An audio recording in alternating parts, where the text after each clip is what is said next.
Hey, everybody. It is Mike, and I am here with Chris. Chris, how are you? Great, man. How are you? Doing well. This is exciting because it's been 6 months since we did a one-on-one video. Obviously, we were doing your Price is Right series that's going on right now on your channel, which is a lot of Yeah. fun. We hadn't done a one-on-one in about 6 months, and the most common question I get asked is, "When are you and Chris getting back together?" And you said something similar, right? Well, has it really been 6 months? I didn't Yeah, it realize was before Thanksgiving, it was before. I Wow, think. that seems. Wow, I wouldn't have guessed it was that long. But yeah, okay. I get asked that. I get asked that regularly, and yeah, and when they were running, people came up to me all the time and said they loved it. Yeah. It is a lot of fun. And so it ended in part because you were moving back to the States and you said, Let's put a pause on this.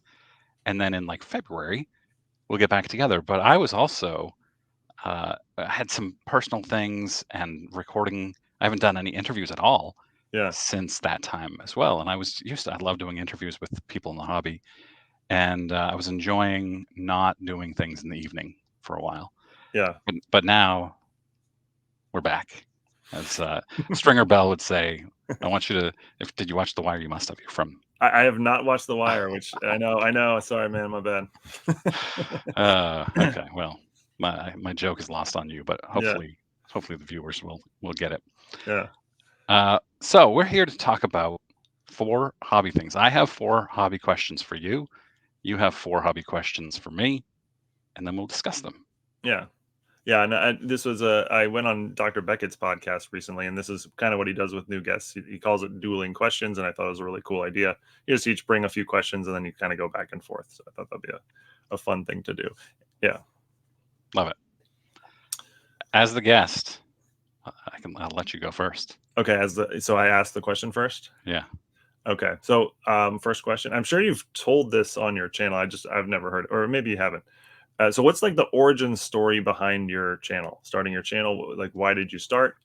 What was the original goal? And follow up to that is like if you went back to the moment when you started and you told yourself in May of 2024 I'd be here, my channel would have this many subscribers, would that person back then have been very happy with that result, or would they have been sort of disappointed, or somewhere in between? This is a great question. So I was a big time runner in 2020, trail runner. You probably can't tell because I'm, 30 plus pounds heavier and it's all fat, whereas before there was a lot more muscle. Yeah. Big time trail runner, ran 5 days a week and then would like bike or trail walk the other 2 days. And in September of 2020, I injured my foot really, really badly running. Just what turned out to be a nerve issue. It wasn't like I didn't sprain my ankle or anything like that. It was just strictly a nerve issue, but nobody Mhm. could figure it out. I went to many, many specialists. And during those months after, actually in the weeks after, I dug my childhood collection out. That nostalgia hit me hard. And over the next 9 months, I dove back into cards. I had surgery on my foot. I did physical therapy. I did everything imaginable. Suffered from depression from not being able to run. That was the way I got through the pandemic was running Mhm. every single day, 4:30, done with work, out the door. And I started watching a lot of YouTube videos in like the spring of 2021 about cards. And I started thinking I could do this. I could be a YouTuber. I've always wanted to. I've had a YouTube channel before, but nothing card related. And just like I would get sick of it after a week or two. And I figured until I'm better, until my foot's healed, which I expect it to be, 3 months away, I'm going to be on YouTube and I'll get 100 subscribers and I'll have fun. It'll give me something new to do, some new hobby. And I thought, I gave a little bit of thought to my channel name. And I remember I was out driving one day and the Foreigner song Jukebox Hero came on and I was a junk wax era collector. And Yeah. I started singing Junk Wax Hero. Nice. And I thought, oh man, that should be my channel name. Didn't give it really any thought at all. And I thought maybe if I do this for 6 months, I might have like 300 subscribers. That I thought that would be really, really good. Hmm. And I have regretted my channel name Oh, really? almost every day since then. Yeah. How come? I think the channel name makes a lot of people not click on my videos because Interesting. they think it's junk It's, wax it's too only. it's too targeted towards Yeah. just like junk wax when actually your channel's like all over all about the whole entire hobby. Yeah. Exactly. And yeah, so I am thrilled. I have I don't know 8,700 ish subscribers. Never expected it. And my channel keeps evolving, but thrilled with where it is. So that person back then would be like, "Wow, really?" Yeah. Well, that person back then would be like, I'm not running 3 years later. Okay. That was July of 2021. Yeah. And yeah, still not running because of this nerve problem in my foot. Oh man. Okay. But, this hobby, YouTube included, has kind of replaced that for me. I get a Hmm. lot of joy from all of this stuff that I do. Oh, that's awesome. Yeah. Great answer, man. Thanks. I'm going to Have pull you up have you told have you told that story on your channel a bunch of times or just a couple times or? just a couple. Yeah. Yeah. Yeah. I want to talk to you about your collection because you've talked before about you used to have a bigger collection and you've transitioned from that down to 300-ish cards that I think are all in a uh, safe deposit box, right? Yeah. What was that transition like? Yeah, so that was gradual. So when I was a collector and I spent decades as a pure collector, I collected. I wanted bulk. Like I didn't want to seek out the high end card.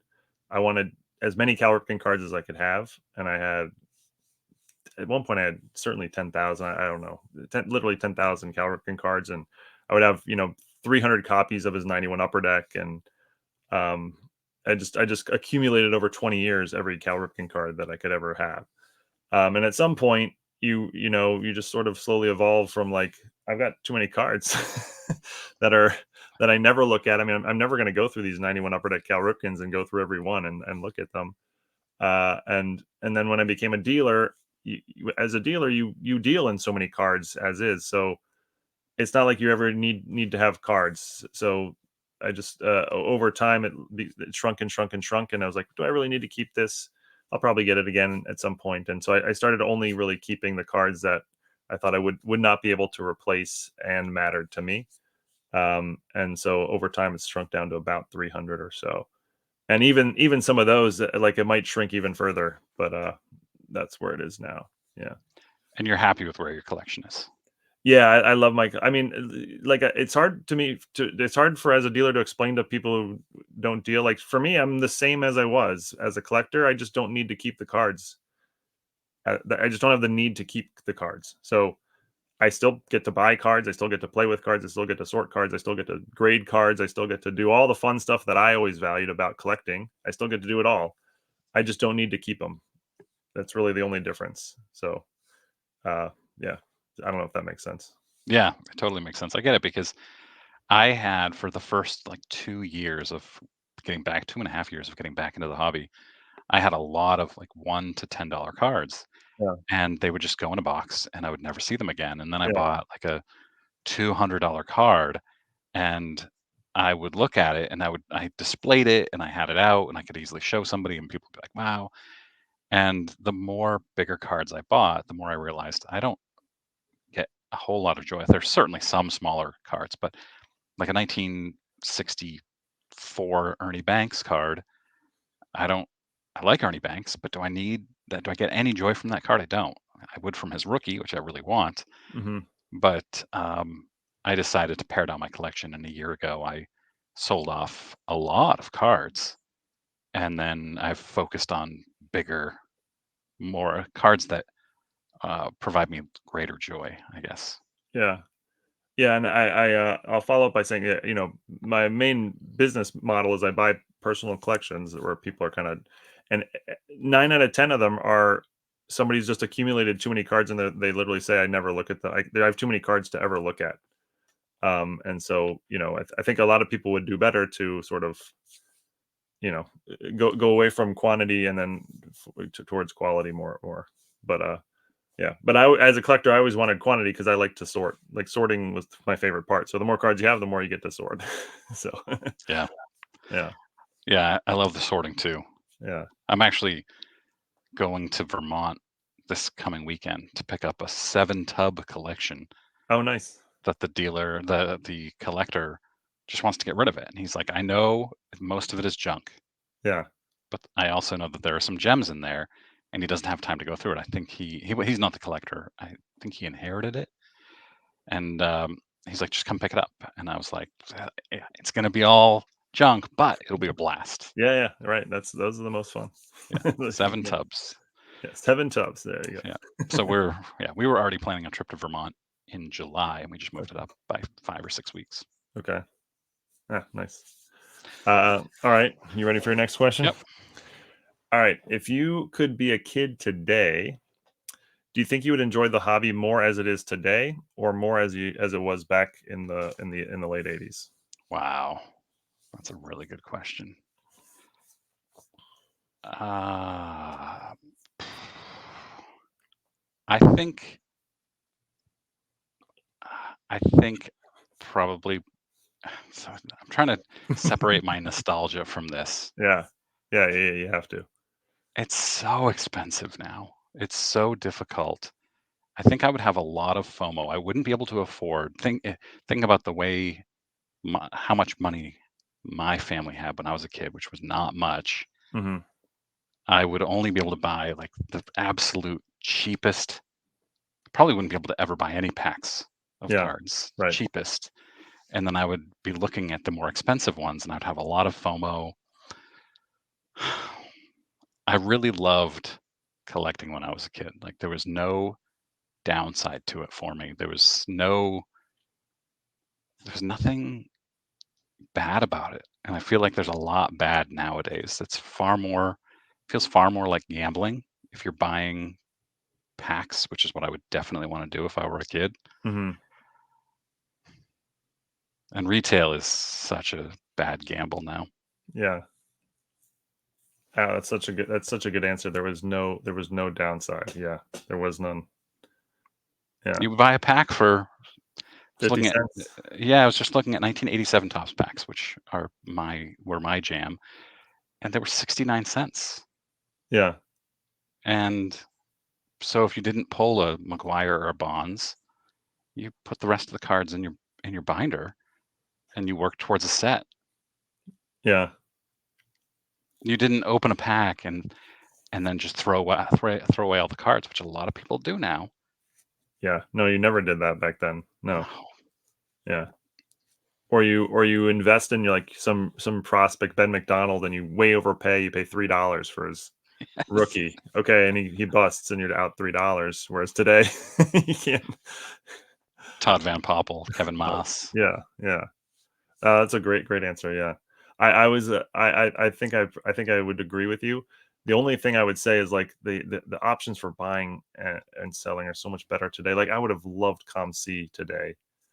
Like just hey, I need a Ripken card and it's $1. I can hop on there and buy it. Whereas like you couldn't fill in the holes in your collection very easily back then. That's true. I do love COMC. I went to cash out, not cash out, but get a I've bought I don't know 40 cards off there fairly recently, and I wanted them to ship them to me. Yeah, It's like 10-week turnaround time for a yeah. I shipment. know. What is that? It's so disappointing. Yeah, it is. Yeah. All right. Good answer, man. Thank you. So you and Mike Moynihan recently did the Grail collection. Why don't you explain that first of all before I know you've done a video, but quick explanation. Yeah, so Mike Moynihan, he got a call about it, or through another person actually got a call about a collection in Philadelphia. He flew out to see it, and he wanted to buy it, but he was sort of not I don't know that he was a little short on money. He wanted a partner to just kind of make him feel a little more comfortable with it, take away some of the risk. It was $120,000 collection, and so he brought me in as a 1/3 partner.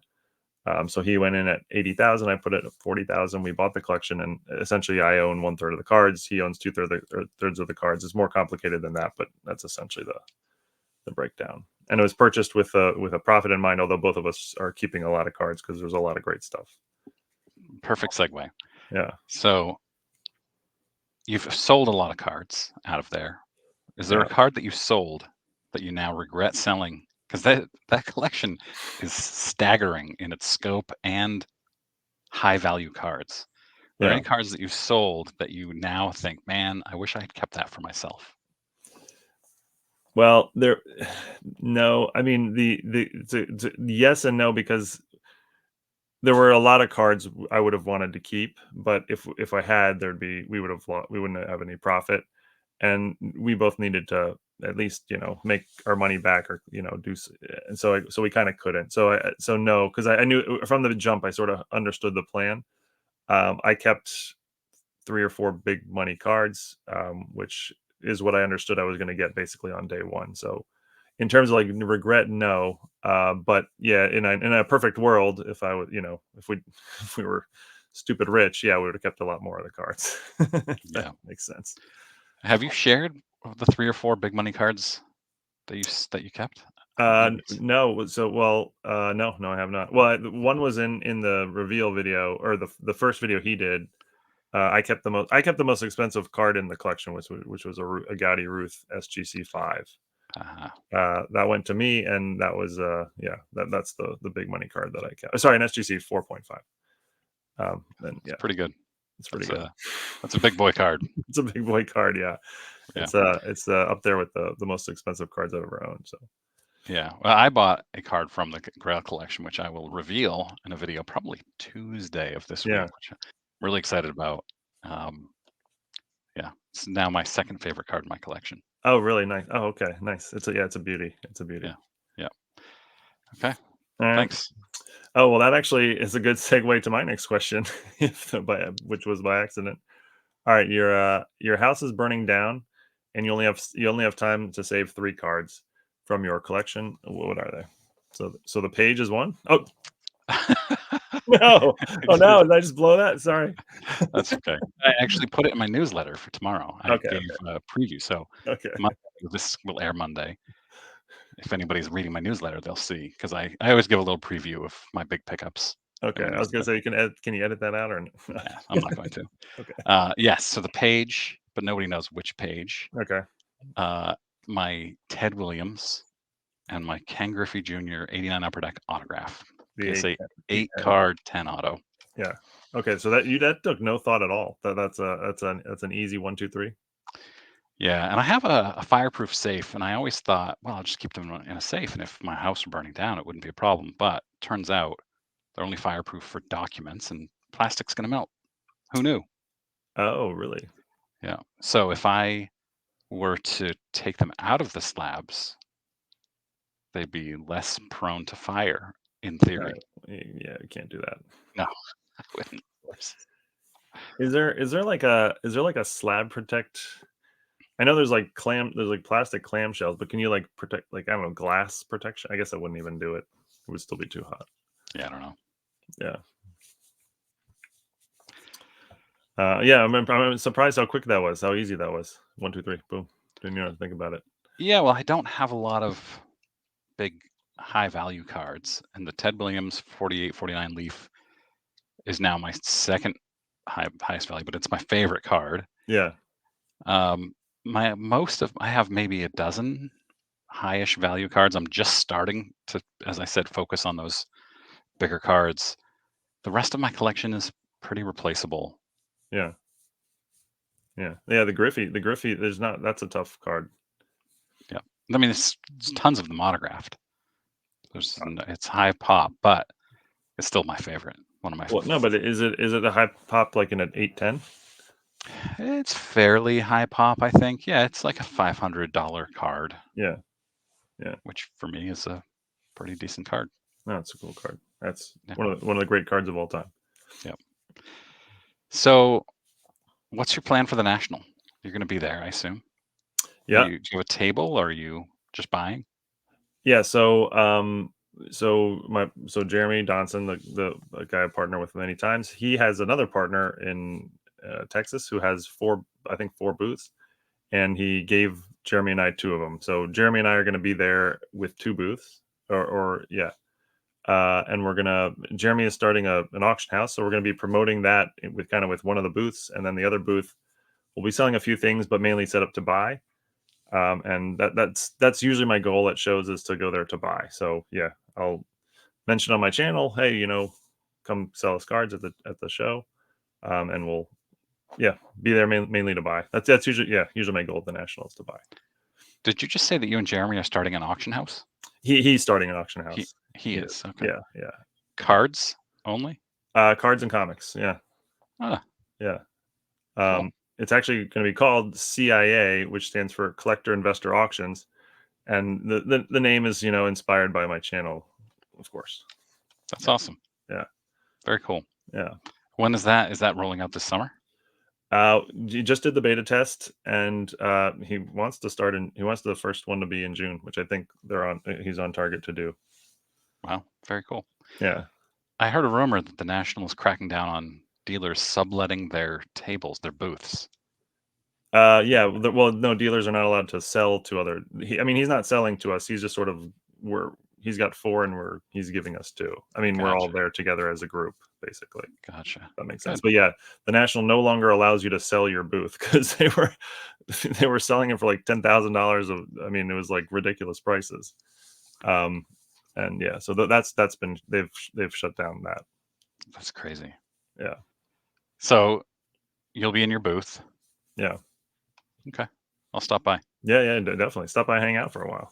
I actually have a fun idea that I'm going to do with every YouTuber I run into. I'm not Oh going to yeah, share. I'm not going to share it right now, but I'm going to have a uh, your favorite YouTubers, and then something. I'm going to do a video after the National. oh very cool. Oh cool. Yeah, So you see them all everywhere. Like everywhere. Yeah. yeah, Okay. Good. yeah. I feel like, wait, didn't you do a video once where you just like walked the show of the National, and you said count the famous YouTubers? Yep. How many did you see? I want to say there were 10-ish. Ish in one walkthrough. One walkthrough. Wow. I don't remember. It might have been 5, but there were a bunch in there. Yeah. It Okay. wasn't all famous YouTubers. It was like Pete Steinberg was Or one of them. somebody you would know. Yeah. Yeah. Yeah. Yeah. Hobby famous. Hobby famous. Okay. Cool. That's Yeah. cool. I won't be doing that video again this year. I enjoyed it. Fun. Yeah. But yeah, I have a shorter trip this year. What's your plan for the National? I fly into Cleveland. I was going to drive. It's 11 and a half, 12-hour drive without Okay. stops. Yeah. Which I like, but my friend wouldn't commit or couldn't commit to it. And I didn't want to do it by myself. And I also didn't want to keep waiting to make a decision. So I'm flying in at I land around 5 p.m. on Wednesday. Hmm. Probably going to go straight to the show for a couple of hours. And then Thursday, Friday at the show. Thursday night at the YouTube get together. Moynihan's thing. Yeah. Yeah. Yep. You're going to that? Oh yeah, definitely. Yep. And then Saturday, I'm leaving. Saturday, early in the morning. Oh, okay. So you'll be there Thursday, Friday, with a touch of Wednesday, Thursday, and then Thursday, Friday. Yep. Yeah. Okay. Nice. And you're there to buy mainly, or Only buy to buy and meet up with YouTubers.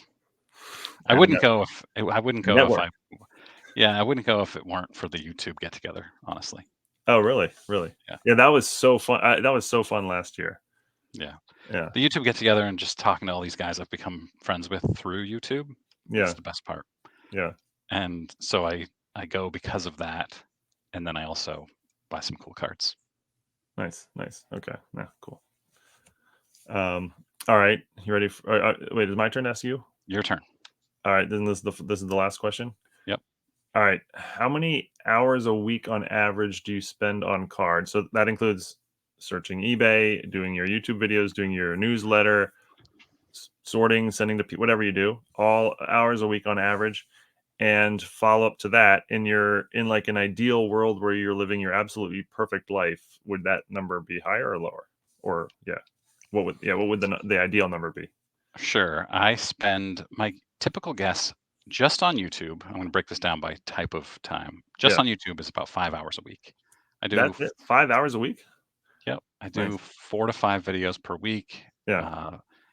Write the outline of the video, record it, edit it in about an hour Yeah. each. So about 5 hours, maybe 6. Yeah. I spend maybe an hour on my newsletter. And I would say this is going to be embarrassing, but I think with the video that came out today, it became more obvious, and I saw some comments. Um, I spent a lot of time researching cards, Yeah. looking up cards on eBay, getting an understanding of what cards are valued at that I'm searching for, looking at current events in the hobby, probably another 10 hours a week.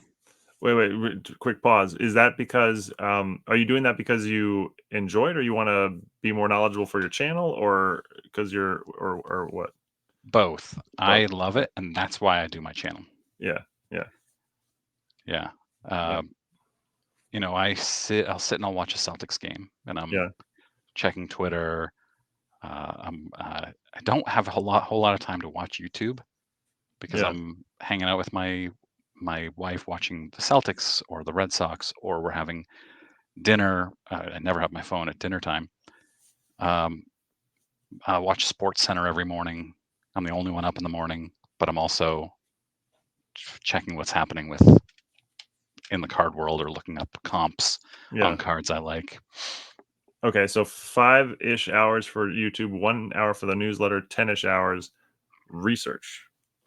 Yeah, and that 10-ish hours would include time, like I might find something for a video and I might reach out to people to say, um, "Hey, I saw on Twitter you did this.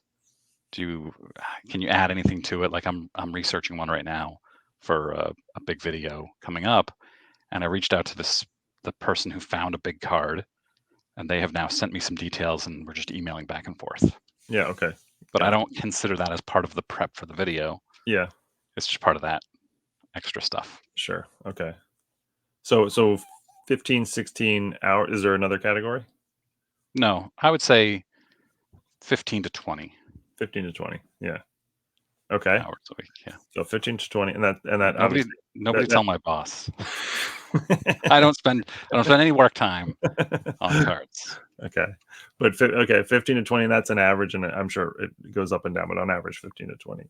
Yeah, And so most of my video time is early in the morning yeah, because there's nobody in my house that's up. I wake up early, and that's quite I can research a video, I can film a video, I can edit a video, I can post it and have it ready to post at 5 or 6 p.m., which is when I like to post them, all before I even start work or before my mhm, family gets up. yeah, And the rest of the time is, you know, in the evening when I'm watching a basketball game or a baseball game. okay, gotcha. So okay, 15 to 20. So what would be in your ideal world? Would that be more, or is that right? Uh, You've hit your sweet spot. That's I think that's pretty good. I would like to spend some more time on my newsletter, Hmm. but not significantly more time, maybe another hour a week Hmm. on it. But no, I'm pretty good with it. I wouldn't want to go full time as a hobby person because I think it would kill the enjoyment of it. Yeah, gotcha. Okay, so you've hit your sweet spot. I think so. Nice. Yeah. You've gotten that sweet spot though of doing the hobby full time, and I assume enjoying it. Yeah, I know. I don't. I would. Yeah, I'm doing 50, 60 hours, and that's what I would want to do. Yeah, Yeah. That's yeah. great. But all right, you got one more for me. Yeah, so let's talk about YouTube channels. Yeah. It's funny, I wrote this question yesterday, and then I got a very similar question from a YouTube viewer tonight. And the question, well, this YouTube viewer asked, would I take any sponsors whatsoever? Hang on, let me look at my question. Yeah. Oh yeah. Who wouldn't you take a sponsor from in the hobby? Who wouldn't I take? Yeah, is there a company or a person out there that if they reached out to you, you would say, "No, I'm not interested in being sponsored by you." The vast majority. So a lot of I've reached out. A lot of companies reached out, and people, and in the hobby, and not in the hobby. A lot of companies. I don't know. Just you know, shampoo companies or whatever reach out. Those are immediate no's. But basically, I don't take any sponsors from a company I don't know real well. Yeah. Uh, And I don't really want many. I don't really want many sponsors. I had a bunch of sponsors earlier on. I took a couple from companies I didn't know that well. Um, they yeah, but they both turned out to be quite good. Like I sort of researched them as I went, and they were both they were quality companies. But at some point I said, okay, I'm not going to take any sponsors from companies I don't know. Really, the only two sponsors I'm not I have none actively at the moment, but there's hoodies and there's Greg Morse, and those are both companies I would take as sponsors. I have recently, and I expect to again in the future. And they're both companies I use regularly. They're part of my overall strategy. I sell through them and buy from them, and I know they're great companies. I've been working with them for years, so those are the only sort of companies I would consider taking as sponsors. So if a company reached out and they were like, Whatnot's reached out a bunch of times, and I've said no, not I have nothing against Whatnot. I've just never used them, so I don't want to. I don't want to take them as a sponsor for that reason. Not because I think they're bad or anything. I just don't know. I've never used them, so I can't put my name behind it comfortably and say I'm very confident that this is a good company. So that's how I do it. But That's a great the answer. point of my channel is not really to make money from the channel. So the sponsorships aren't that important to me anymore. It was a little more important earlier on when I was living in Europe and I didn't have any income. Um, it was kind of a little more important to make some money from the channel. Now it's not, because my main revenue stream is my card dealing career, and the YouTube channel is really just here to support that as opposed to make an income. Yeah. So Great answer. yeah. How about you? How do you feel about it? I don't need the sponsorship money. I like the sponsorship money. It definitely is a nice addition, but I would never take a sponsorship from Fanatics or PSA and their parent company, Collectors, or any of the companies That's too under. too much of a conflict of interest.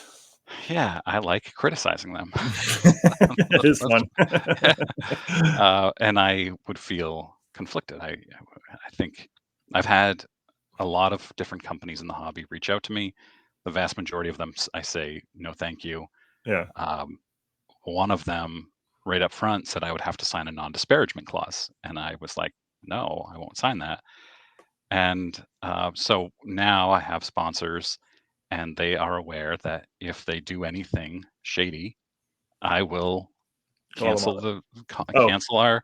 yeah. I have month by month. I will cancel the sponsorship, and I will refund them for the rest of the month, and I will call them on it. Oh, nice, nice. Oh, So very cool. I'm not reliant upon them for my income, Yeah. which I think is a good place to be. If I were doing this full time, it's hard to take sponsors from anybody and then be critical of any of those companies. For sure. I mean, yeah, no, that's a great answer too. And I agree, it does create a weird situation if you.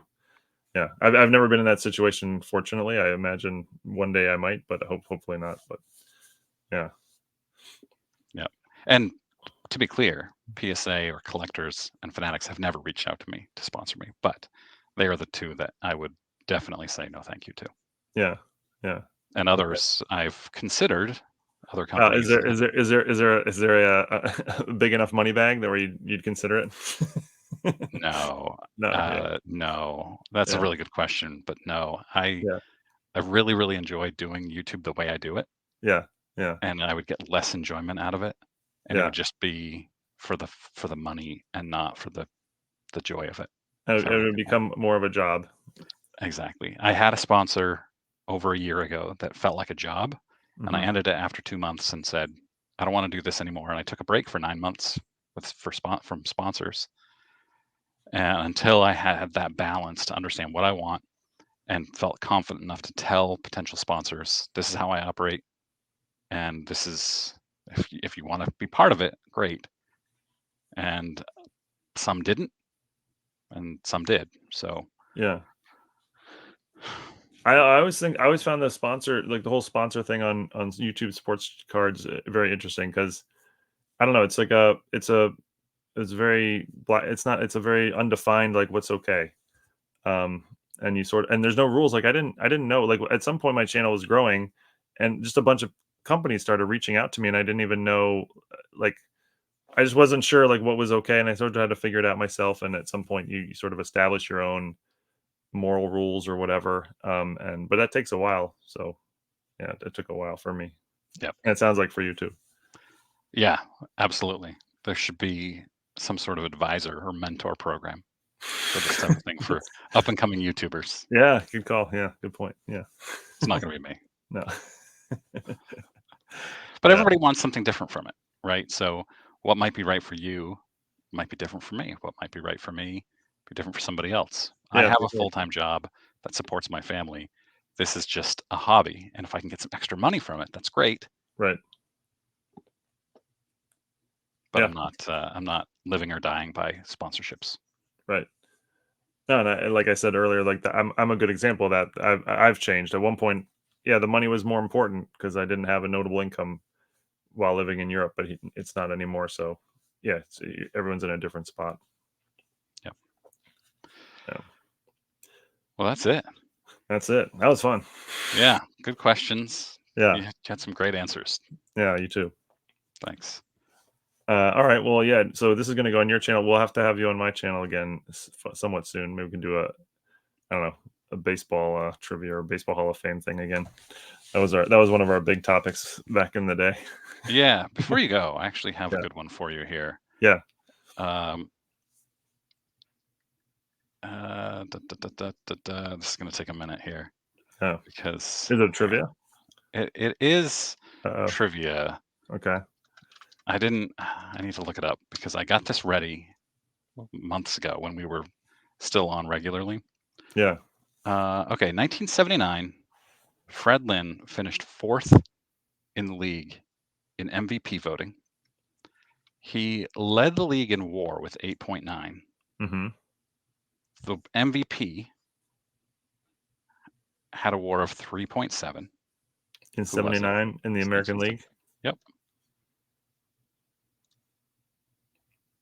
Who was it? '79. Well, I want to say in the NL, it was Dave Parker and Keith Hernandez sharing it.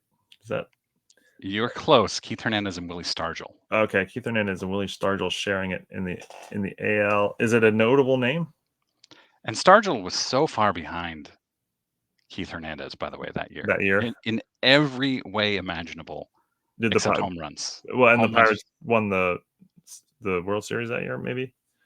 Did they? Maybe.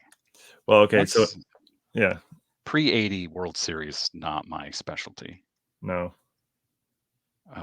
Pittsburgh, 1979. They did win the World Series in 7 games over the Orioles. yeah, and I think they were awesome that year, which is probably why he got extra votes.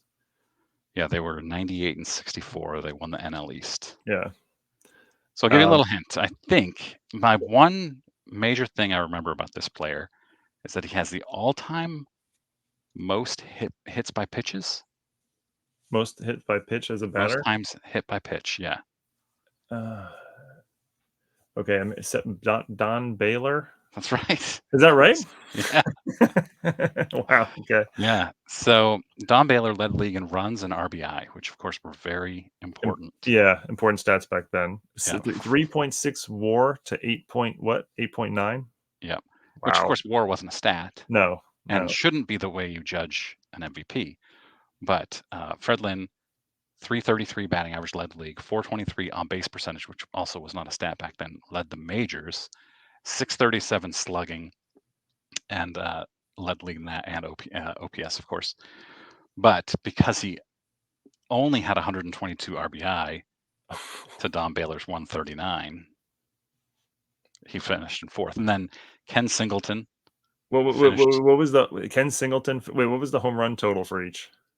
36 for Baylor, 39 for Lynn. Okay, weird. Okay, League leader, you'll never guess. in '79, Yeah. Schmidt. Oh no, American League. No, I don't know. Gorman Thomas. Gorman Thomas. I wouldn't have gotten that. I would never have gotten that. Yeah. So 36 for Baylor, 39 for Lynn. George Brett finished third Mm-hmm. in MVP, had a great year. Ken Singleton finished second with 35 home runs. Okay. second in MVP. What were they against Lynn? So I mean, Lynn had won. He won one a few years earlier. His rookie year, right? Wasn't he? Yeah, he was Yeah. MVP So and Rookie of the Year. wow, he could have been a two-time MVP. He should have been a two-time MVP. Well, I don't know. Should he have won his rookie year? Probably. I don't know. His rookie year was pretty insane. Yeah. So Jim Palmer, Rod Carew, actually. If you're looking at WAR, Rod Carew had more WAR than he had. Carew had a monster year, 359 batting, but he only had 14 home runs, 89 runs. Mm-hmm. I feel like back then, like if you just had like one ridiculous stat, like what do you have? You said 139 RBIs. That's pretty ridiculous. They'd just be Baylor, like, yeah. "Oh, we have to give it to you." Same thing with Juan Gonzalez. What happened Right? with him? In the 90s, he had mega RBI totals, and he won 2 MVPs because of it. Yeah. Oh yeah, that's true. Yeah. Yeah, Gonzalez. Let me see here. His MVPs were 96 and 98. Yeah. Yeah, he would not win MVPs Today. on these years today. I mean, A-Rod, Ken Griffey Jr. Yeah. had much better seasons, Right. but the RBI totals. But yeah, the advanced stats They didn't have the advanced stats back then. Right. Such a fascinating evolution of statistics in baseball. Albert Bell was way better than him and had more RBIs, Uh-huh. but was also less popular. Yeah. Albert Bell, and there was another year Albert Bell was like a no-brainer with 50 home run. I think Mo Vaughn won it. Yeah, didn't he have 50 home runs and 50 doubles? Yeah, he did. It was 1995. And I think Mo Vaughn won. Wait, is that Mo Vaughn? Yeah. And Bell clearly had the better season, or that's what I remember. I mean, maybe it's not. Nope, you're right. Edgar Martinez did too. Yeah. Oh, Edgar Martinez had a better season than Mo Vaughn. Yep, and that was John Valentin's big year too, with an 8.3 WAR. Not to knock Mo Vaughn because he was probably one of your guys, right? I loved Mo Vaughn. Yeah. Loved Mo Vaughn. Everybody in Boston did. Of course, yeah. Oh, very cool. Fun. I'm impressed I pulled Don Baylor. I wouldn't have. I am too. Yeah, well done. Yeah, thanks. All right, Chris, this was fun. Yeah. Thanks for joining me, and we'll do this again sometime soon. Yeah, please. Let's do it. All right. Thanks. All right, man. Later.